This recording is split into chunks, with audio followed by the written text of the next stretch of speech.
پاکستان کے معروف عالم دین مولانا طارق جمیل کے فرزند مولانا عاصم جمیل کی گولی لگنے سے ہوئی موت۔ پاکستان کے معروف عالم دین مولانا طارق جمیل کے فرزند مولانا عاصم جمیل کا گولی لگنے سے انتقال ہو گیا۔ پاکستانی میڈیا رپورٹس کے مطابق یہ واقعہ ان کے آبائی مقام تلمبہ میں پیش آیا۔ گولی کس نے ماری اس کا فوری علم نہیں ہو سکا، تاہم ایک اور ذرائع نے اس واقعے کو خودکشی قرار دیا۔ اس کی کوئی تصدیق نہیں ہو سکی۔ اسی دوران طارق جمیل نے ایکس یعنی ٹویٹر پر فرزند کے انتقال کی اطلاع دی اور اسے حادثہ قرار دیا۔ انا للہ و انا الیہ راجعون۔ آج تلمبہ میں میرے بیٹے عاصم جمیل کا انتقال ہو گیا ہے۔ اس حادثاتی موت نے ماحول کو سوگوار بنا دیا۔ آپ سب سے گزارش ہے کہ اس غم کے موقع پر ہمیں اپنی دعاؤں میں یاد رکھے۔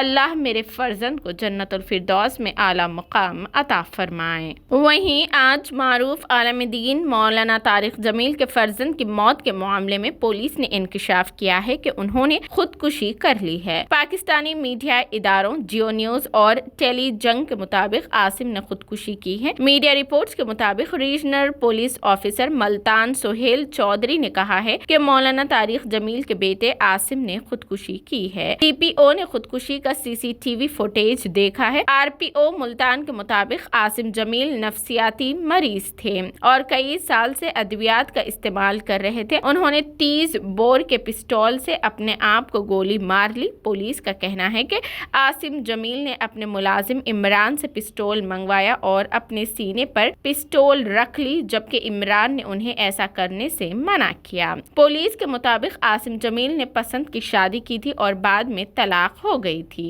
پاکستان کے معروف عالم دین مولانا طارق جمیل کے فرزند مولانا عاصم جمیل کی گولی لگنے سے موت واقع ہوئی ہے۔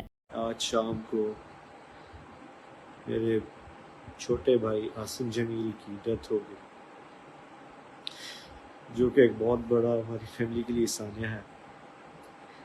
لیکن اس تکلیف کی حالت میں بھی مجھے میڈیا پہ اس لیے حاضر ہونا پڑا کہ بہت سی نیگیٹو خبریں، مختلف خبریں، غلط خبریں میڈیا پر چلائی جا رہی ہیں۔ میں ان کی وضاحت کے لیے حاضر ہوا ہوں کہ میرے بھائی عاصم جمیل بچپن سے شدید ڈپریشن کے مریض تھے اور پچھلے 6 ماہ سے ان کو ان کی بیماری کی شدت کی وجہ سے الیکٹرک شاک لگائے جا رہے تھے تاکہ ان کی ڈپریشن کو، ان کی بیماری کو کنٹرول کیا جا سکے، لیکن اس کے باوجود بھی ان کو افاقہ نہ ہوا۔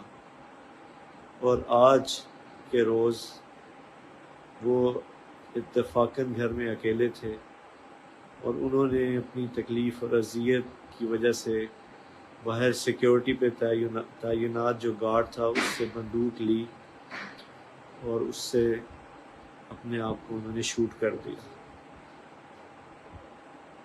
انا للہ و انا الیہ راجعون۔ اس کے علاوہ جتنی بھی بات کی جا رہی، کوئی دشمنی تھی، کسی نے حملہ کیا، ایسی کوئی بات نہیں ہے۔ یہ اللہ کی تقدیر تھی اور ہم اللہ آپ سب سے دعاؤں کی درخواست ہے۔ السلام علیکم ورحمۃ اللہ۔